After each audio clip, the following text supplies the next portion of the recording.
जय भीम साथियों। भारतीय संविधान एवं उसके निर्माता को जानने के लिए सबसे पहले संविधान निर्माण के उस काल खंड को जानना होगा।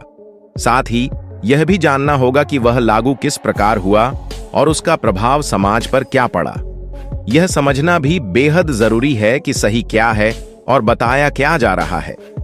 आपको जानना चाहिए कि भारतीय संविधान सभा का गठन स्वतंत्र भारत के संविधान निर्माण के लिए किया गया था। इसका मुख्य उद्देश्य एक ऐसा संविधान तैयार करना था जो देश की विविधता, संस्कृति और आवश्यकताओं को समाहित करते हुए लोकतांत्रिक मूल्यों पर आधारित हो। यह संविधान सभा भारतीय लोकतंत्र की आधारशिला बनी और देश को एक सशक्त एवं संगठित रूप प्रदान किया। संविधान सभा का गठन 1946 में कैबिनेट मिशन योजना के तहत हुआ। इस योजना के अनुसार कुल 389 सदस्य थे। 292 सदस्य प्रांतीय विधानसभाओं से निर्वाचित हुए। 93 सदस्य देशी रियासतों के प्रतिनिधि थे। 4 सदस्य मुख्य आयुक्त क्षेत्रों से थे। हालांकि भारत के विभाजन के बाद पाकिस्तान के गठन के कारण कई सदस्य सभा से अलग हो गए, जिससे भारतीय संविधान सभा के सदस्यों की संख्या घटकर 299 रह गई। संविधान सभा में विभिन्न क्षेत्रों और समुदायों के प्रतिनिधि शामिल थे। कुछ प्रमुख सदस्यों में डॉक्टर राजेंद्र प्रसाद अध्यक्ष, डॉक्टर भीमराव अंबेडकर मसौदा समिति के अध्यक्ष, पंडित जवाहरलाल नेहरू, सरदार वल्लभ भाई पटेल, मौलाना अबुल कलाम आजाद, श्यामा प्रसाद मुखर्जी, सरोजिनी नायडू, दुर्गाबाई देशमुख, H.C. मुखर्जी व T.T. कृष्णमाचारी थे। संविधान निर्माण की प्रक्रिया को सुचारू रूप से संचालित करने के लिए विभिन्न समितियां गठित की गई थीं, जिनमें प्रक्रिया संबंधी नियम समिति, संचालन समिति व वित्त और कर्मचारी समिति के अध्यक्ष अकेले डॉक्टर राजेंद्र प्रसाद थे। संविधान सभा ने 9 दिसंबर 1946 को अपनी पहली बैठक आयोजित की। डॉक्टर सच्चिदानंद सिन्हा को अस्थायी अध्यक्ष चुना गया और बाद में डॉक्टर राजेंद्र प्रसाद को स्थायी अध्यक्ष नियुक्त किया गया। संविधान सभा ने लगभग 3 वर्षों में कुल 165 दिनों की बैठकें की, जिनमें से 114 दिन संविधान के मसौदे पर विचार विमर्श में व्यतीत हुए। सभा में संघवाद, मौलिक अधिकार, अल्पसंख्यक अधिकार, भाषा नीति, धर्मनिरपेक्षता आदि विभिन्न विषयों पर गहन चर्चा के बाद तब जाकर कोई नियम लिखित तौर पर मंजूर किया जाता था। संविधान का अनुमोदन और अंगीकरण काफी जटिलता से हो सका। संविधान सभा ने 26 नवंबर 1949 को संविधान को अपनाया और यह 26 जनवरी 1950 से प्रभावी हुआ। तब की पूरी संविधान सभा ने एक समावेशी और लोकतांत्रिक संविधान तैयार किया, जो विभिन्न समुदायों, भाषाओं और संस्कृतियों को एक सूत्र में बांधता है।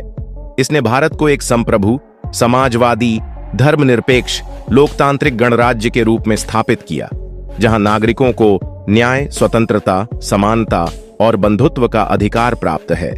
संविधान सभा का कार्य भारतीय लोकतंत्र की नींव रखने में महत्वपूर्ण भूमिका निभाता है और पूरी संविधान सभा का योगदान भारतीय इतिहास में सदैव स्मरणीय रहेगा। लेकिन आज की राजनीति ने तो पूरी संविधान सभा के संविधान निर्माण के कार्य को एक व्यक्ति के निर्माण का सामान बनाकर रख दिया है। यह गलत प्रचार दलित तुष्टिकरण के लिए दशकों से किया जा रहा है। अंबेडकर ने भारत में सामाजिक न्याय और समानता के लिए अच्छा काम किया, लेकिन उनके बारे में आज तक सही से बताया नहीं गया है। बहुतायत दलितों को भ्रमित किया जाता रहा है। कमोबेश सभी पार्टियों ने यही किया है। सच बोलने व बताने का साहस अब तक किसी ने नहीं किया है। इसे अन्य निर्माताओं का अपमान भी कहा जा सकता है।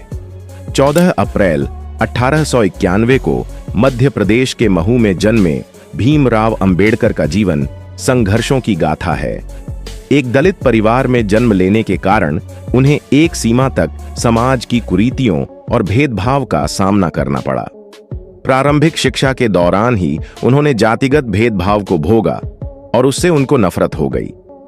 डॉक्टर अंबेडकर ने मुंबई के एल्फिंस्टन कॉलेज से स्नातक की उपाधि प्राप्त की। इसके पश्चात वे अमेरिका के कोलंबिया विश्वविद्यालय और इंग्लैंड के लंदन स्कूल ऑफ इकोनॉमिक्स चले गए।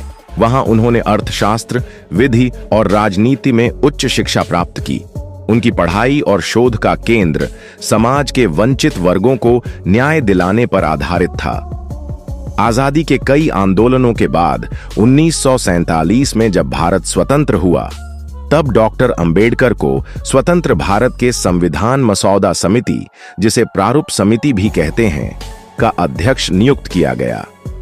उन्होंने अपने अध्ययन और सामाजिक दृष्टिकोण के आधार पर एक ऐसा संविधान तैयार करने में मदद किया जो लोकतंत्र, स्वतंत्रता, समानता और बंधुत्व के मूल्यों पर आधारित है। उन्होंने संविधान में मौलिक अधिकारों, सामाजिक न्याय और आरक्षण जैसे महत्वपूर्ण प्रावधानों को सुनिश्चित करने के लिए उत्तम सुझाव संविधान सभा के सामने प्रस्तुत किया। उनके प्रयासों से ही दलित, पिछड़े और वंचित वर्गों को शिक्षा और रोजगार में समान अवसर प्राप्त हो पा रहा है। डॉक्टर अंबेडकर न केवल संविधान निर्माण की महत्वपूर्ण कड़ी है, उन्होंने छुआछूत और जातिगत भेदभाव के विरुद्ध संघर्ष भी किया। उन्होंने मूक नायक, बहिष्कृत भारत जैसे पत्रों के माध्यम से समाज में जागरूकता फैलाने का काम किया। उन्होंने दलितों के अधिकारों के लिए कई आंदोलनों का नेतृत्व किया, जिनमें महाड़ सत्याग्रह और नासिक का कालाराम मंदिर प्रवेश आंदोलन प्रमुख हैं। तब बंबई, अब मुंबई विधान परिषद ने 4 अगस्त 1923 को एक प्रस्ताव पारित किया, जिसमें सरकारी नियंत्रण वाले सार्वजनिक स्थलों पर सभी जातियों के लोगों को समान अधिकार देने की बात कही गई थी। हालांकि स्थानीय सवर्ण हिंदू इस आदेश का पालन नहीं कर रहे थे। डॉक्टर अंबेडकर ने इस अन्याय के खिलाफ आवाज उठाई और करीब 2500 अनुयायियों के साथ चौदार तालाब पहुंचे। उन्होंने स्वयं तालाब से पानी पिया और अपने अनुयायियों से भी ऐसा करने का आह्वान किया। उन्होंने कहा कि इस तालाब का पानी पीने का हमारा उद्देश्य यह नहीं है कि इसका पानी कुछ खास है, बल्कि यह आत्मसम्मान और बराबरी का मसला है।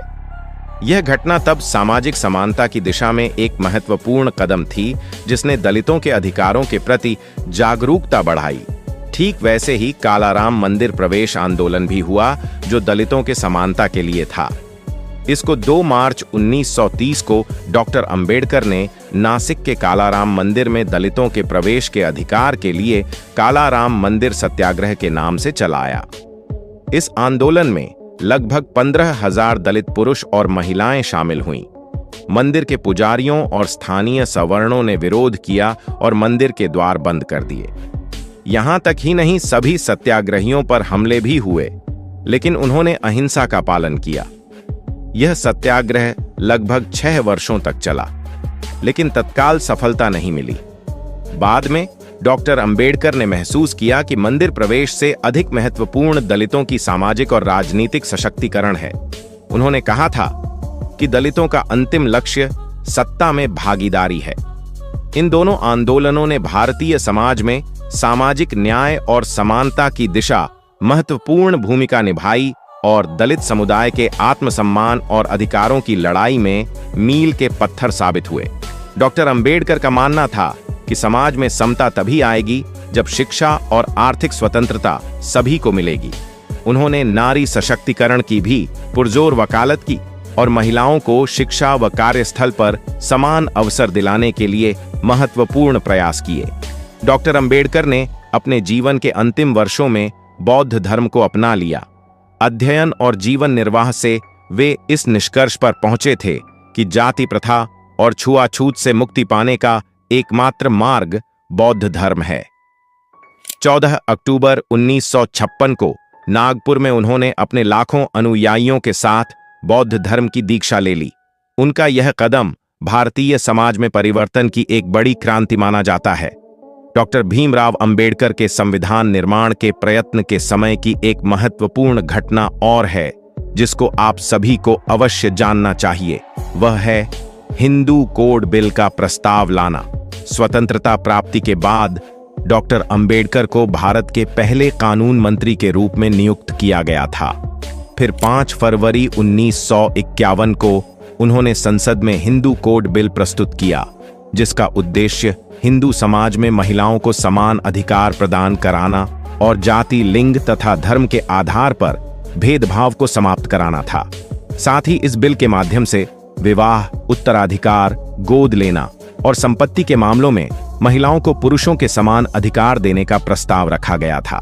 हालांकि इस बिल का संसद में भारी विरोध हुआ और तीव्र विरोध के कारण यह बिल उस समय पारित नहीं हो सका, जिससे निराश होकर ने 1951 में ही मंत्री पद से इस्तीफा दे दिया था। लेकिन बाद के समय 1956 में इस हिंदू कोड बिल के कई प्रावधानों को अलग अलग अधिनियमों के रूप में पारित किया गया, जिससे हिंदू समाज में महिलाओं के अधिकारों की स्थिति में सुधार काफी हद तक हुआ है। समाज और उसकी मान्यताएं अपनी जगह है, लेकिन नियति अपनी जगह। एक दिन शोक के नाम उगा, जिस दिन सूरज आकाश में उगा तो जरूर, लेकिन अपनी रोशनी खो दिया। वह दिन था 6 दिसंबर 1956 का, जब डॉक्टर भीमराव अंबेडकर का महापरिनिर्वाण हो गया। आज भारत में लोकतंत्र, सामाजिक न्याय और समानता की जो अवधारणा मजबूत हुई है, उसका श्रेय डॉक्टर भीमराव अंबेडकर को जरूर जाता है। वे दलितों के लिए एक प्रेरणा स्रोत हैं। बावजूद इसके एक बार एक पत्रकार ने डॉक्टर भीमराव अंबेडकर से पूछा था कि अगर आपको देश में और दलितों के कल्याण में कुछ चुनना हो तो क्या चुनेंगे? तो उन्होंने कहा था कि मुझे अगर एक तरफ देश को चुनना हो और दूसरी तरफ दलितों को, तो मैं दलितों को चुनूंगा। कहा जाता है कि उन्होंने पाकिस्तान की तर्ज पर दलिस्तान की मांग भी की थी। ऐसे में उनके द्वारा दलितों के लिए किए गए कार्य तो प्रशंसनीय हैं, लेकिन समग्र राष्ट्रहित वर्गहित से व्यापक अवधारणा है। कई चिंतकों का मानना रहा है कि डॉक्टर भीमराव अंबेडकर समग्र राष्ट्रीय कल्याण चिंतन के पहलू पर थोड़े कमजोर भी थे।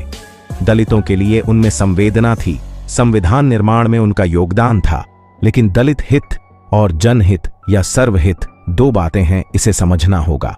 साथ ही यह भी समझना होगा कि संविधान एक सामूहिक रचना व संकलन है, डॉक्टर अंबेडकर के अकेले की उपज नहीं। ऐसे में आज के राजनीतिज्ञों द्वारा उन्हें आदर्श और मसीहा बताना ठीक नहीं है। साथ ही संविधान निर्माण की संपूर्ण जिम्मेदारी देने का मिथक फैलाना कुछ लोगों को मूर्ख बनाने और बरगलाने के लिए षड्यंत्र ही है। यह उन लोगों को तो अवश्य समझना ही चाहिए जिनके लिए फैलाया जा रहा है। पार्टी चाहे जो भी हो, देश के सामने सच रखने का प्रथम कर्तव्य उसी का है। कोई भी व्यक्ति या दल अपनी सत्ता की चाह में अगर इतिहास को मरोड़कर कोई गलत तथ्य प्रचारित करता है तो राष्ट्रीय अपराध करता है।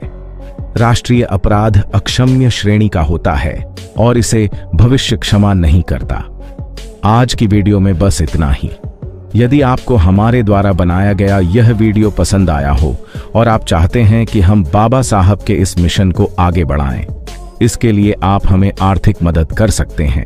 दिए गए QR कोड पर स्कैन करके आप हमें आर्थिक मदद कर सकते हैं, जिसकी हमें इस समय बहुत ही आवश्यकता है। बाबा साहेब पर बनाया गया हमारा ये वीडियो कैसा लगा, आप हमें कमेंट करके जरूर बताएं। दोस्तों, आज की वीडियो में बस इतना ही। इस चैनल पर मैं सिर्फ बाबा साहेब के जीवन से जुड़ी छोटी बड़ी सभी जानकारी लेकर आता रहता हूं। यदि आप बाबा साहब को पसंद करते हो और इनके बारे में और अधिक जानना चाहते हो तो हमारे अंबेडकर साहेब जी YouTube चैनल को सब्सक्राइब कर ले। वीडियो को पूरा देखने के लिए धन्यवाद। उम्मीद करता हूं आपके विचार भी बाबा साहब की तरह अच्छे होंगे।